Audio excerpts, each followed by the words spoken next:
talked about playing for each other. That's all we did these next 3 games. It's all we're going to do is play for the guy next to you. And I was very, very pleased, happy for them, very happy for them. And you know, that's a big game next week.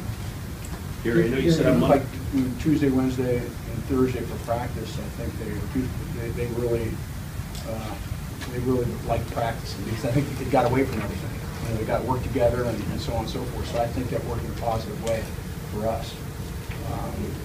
And then yesterday happened, and you know, this thing was not supposed to come out until this next weekend. This weekend coming up, and that's when I was going to tell the team, and all of a sudden I find out 2 o'clock it's out there.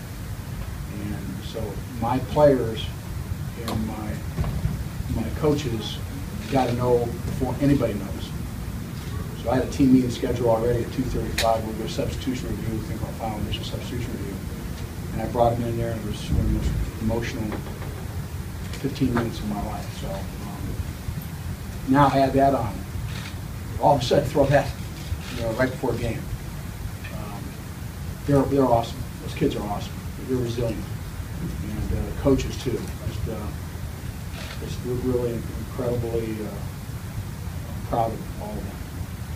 Coach, the biggest thing you're going to miss the players and the kids. And as I've gotten older as a coach, I enjoy that more, you know, and hanging around the locker room with the kids and so on and so forth. And them telling me when I'm cool and I'm not cool, so I can kind of keep up with what's happening here.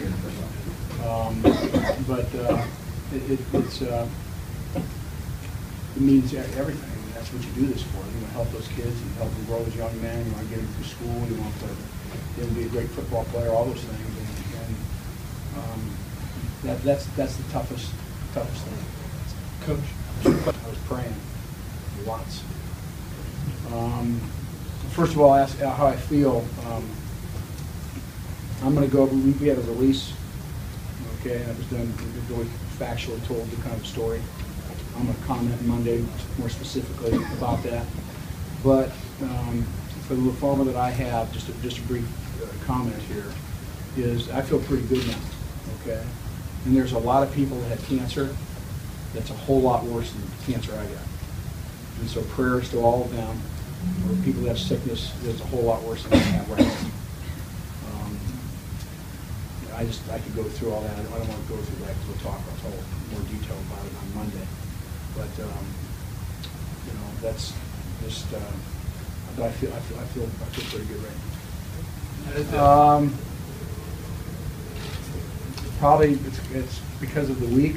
It'll be up there. I mean, forever. I mean, somewhere. I mean, I hate to put numbers with games up there because then I get players text me and say, "Well, what about this game?" So then I better watch myself. So.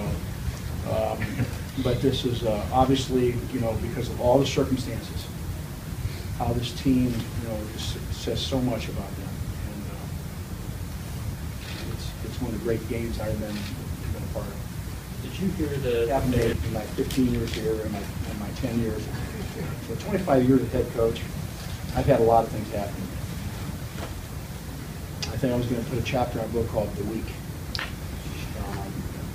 W-E-E-K. And I think that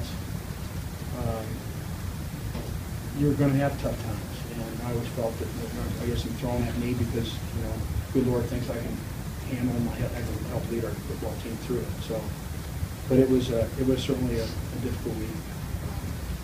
But it's also not difficult when you know and you feel like you're doing the right things, making the right decisions, doing the right things for your kids, and you know, and focus on getting things, you know, getting the job done. Here you got a couple of